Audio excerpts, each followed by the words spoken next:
Ku dhawaaqista ama ku hadalka luqadaha qalaad iyo fahamka dhaqsiyaha badan waa mid uu Alle ku manaystay dadka Soomaaliyeed marka loo eego dadyowga kale ee caalamka qaarkood oo aan kari karin inay si sax ah ugu dhawaaqaan hadal aan kooda ahayn. Ummadda Soomaalida ee ku kala nool daafaha caalamka waa kuwo ay u sahlan tahay akhrinta, xifdinta iyo ku dhawaaqista luqadaha qalaad sida Carabiga, Ingilishka iyo afka Norwejiga. Sidaasi oo ay tahay waxaa arrin la yaaba ah in carruurta ku dhalata qurbaha kuwa yimid ama la keenay iyagoo da'yar aysan kari karin ama si fiican ugu dhawaaqi karin luqadoodii hooyo ee Soomaaliga. Qaar ka mid ah dadkaasi qurba joogta Soomaaliyeed waxaa ku adag erayo ayba dhici karto haddaad adiga u sheegto inaysan si sax ah ugu dhawaaqi karin iska badaaya inay qoraan isla markaana ay akhriyaan. Haddaba si aan sababaha keenay arrintaasi wax uga ogaano ayaan waxaan wax ka weydiiyey Qamar Cartan Maxamuud oo ah hooyo Soomaaliyeed iyo Mawliid Yuusuf Aadan oo carruurta ka caawiya barashada afka Soomaaliga sidoo kalena ah macallin Qur'aan.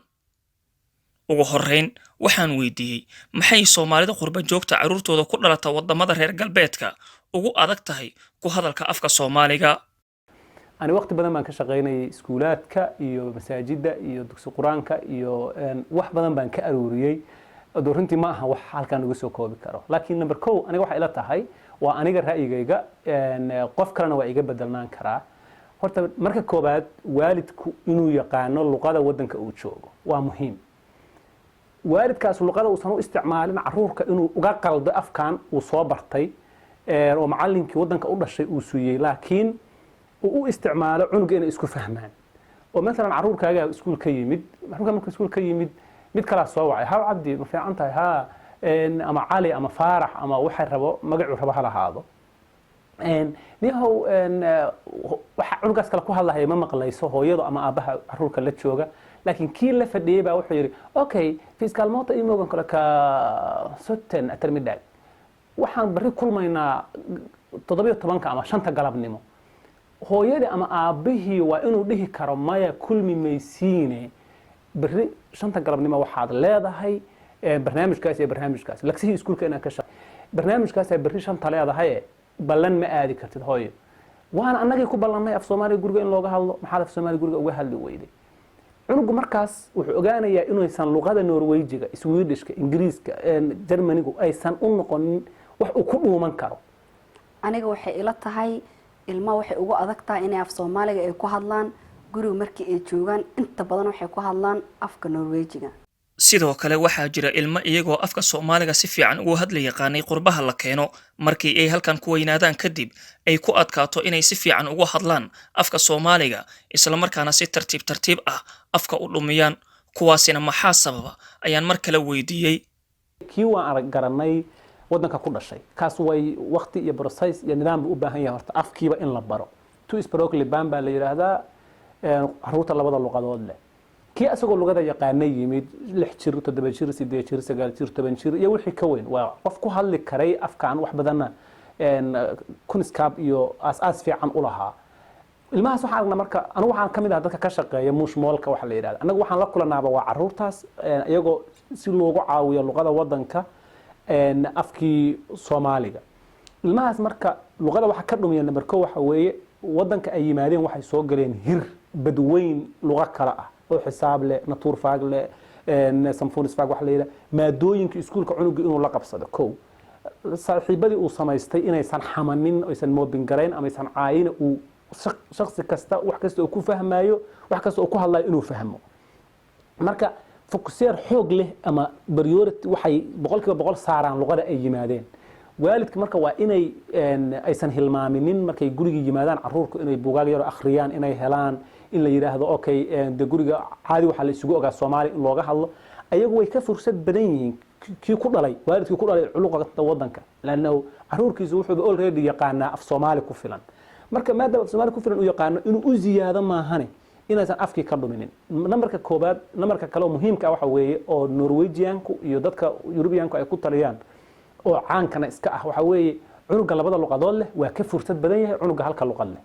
laanahu wuxuu haystaa luqad kale oo wax ku turjumo wuxuu isku balance gareeyay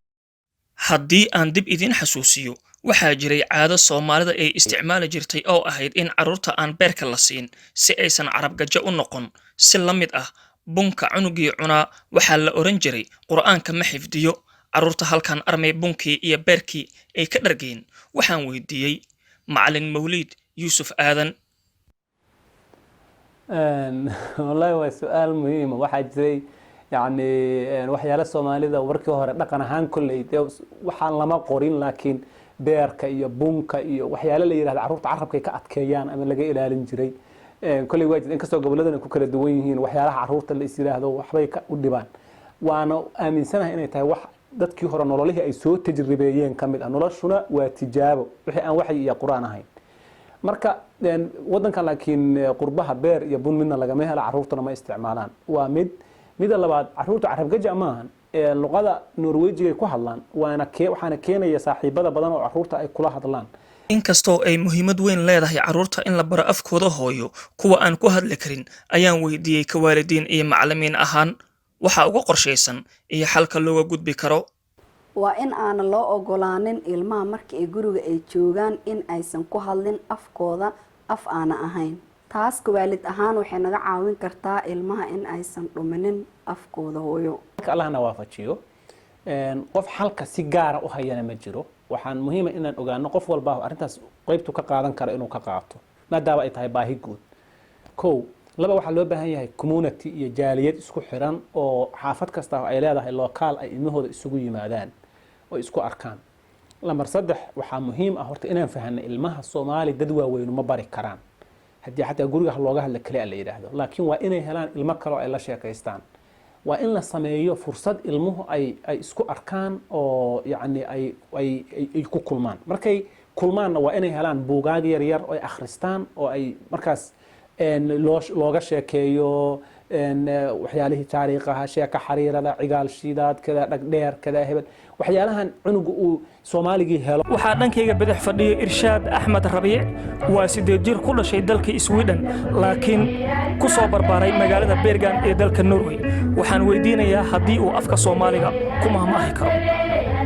hawa aqana mahmaahin aqoon la'aan waa iftiin la'aan Irshaad aqoon la'aan waa iftiin la'aan waxay ka mid tahay mahmaahooyinka afka Soomaaliga ma noo sheegi kartaa macnaha loola jeedo maamahdaas waa ku sheegi karaa qof aan wax baranin nolol mugdi oo ku jira Bela Maxamed Cabdi SDN TV Bergen Norway Qaadka geesiga sida oo taloo raro heesaha uga